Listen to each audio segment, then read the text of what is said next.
వాళ్ళు వినిపించొద్దు, నినాదాలు వినిపించొద్దు, అధికార యంత్రాంగాన్ని ప్రశ్నించొద్దు అనేటువంటి ఉద్దేశంతో ఉస్మానియా యూనివర్సిటీ అధికార యంత్రాంగం మొత్తం కూడా విద్యార్థుల గొంతు నొక్కేటువంటి సర్కులర్ను ఒకటి తీసుకురావడం జరిగింది. అసలు ఉస్మానియా యూనివర్సిటీలో ఉన్నటువంటి సమస్యలు కావచ్చు, మౌలిక వసతులు, నూతన భవనాలు, విద్యార్థులకు సరిపడే సంబంధించినటువంటి హాస్టల్స్, ఫెలోషిప్స్ మొత్తం కూడా ఒక టీచింగ్ అట్మాస్ఫియర్, విద్యా వాతావరణం ఉంటే మేము అసలు ప్రశ్నించేటువంటి అవసరమే ఉండదు. ప్రశ్నించేటువంటి అవసరాన్ని మొత్తం కూడా బడ్జెట్ లేకపోవడం వల్ల యూనివర్సిటీకి సంబంధించినటువంటి ఎక్కడి సమస్యలు అక్కడే ఉన్నాయి, పరిశోధనలు పెండింగ్లో ఉన్నాయి, ఫెలోషిప్లు లేవు, విద్యార్థులు మొత్తం కూడా శిథిలా వ్యవస్థలో ఉన్నటువంటి హాస్టల్స్లో మొత్తం కూడా నిద్రపోతూ ఉన్నారు. నిన్నటికి నిన్న టెక్నాలజీకి సంబంధించినటువంటి హాస్టల్లో ఒక నవీనటువంటి అబ్బాయి పైన గోడ ఊలి గాయాల పాలైనాడు. ఇవన్నిటువంటి చూస్తుంటే ఏమవుతుందంటే ఈ సమస్యలన్నింటినీ ప్రభుత్వం దృష్టికి కానీ, రాష్ట్రం దృష్టికి కానీ, యూనివర్సిటీ యంత్రాంగం దృష్టికి తీసుకుపోవాలంటే ఖచ్చితంగా రోడ్ల మీదకి రావాల్సి ఉంటుంది.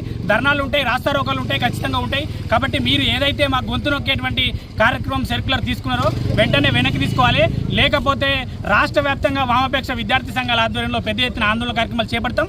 అదేవిధంగా ఏదైతే ధర్నాలు మీరు చేస్తే సర్క్యులర్ రిలీజ్ చేసిరో అంతకు మించి డబల్ కూడా మొత్తం కూడా ఉద్యమాలను ఉధృతం చేసి మొత్తం కూడా మీ మెడలు వంచే కార్యక్రమం కూడా తీసుకుంటాం.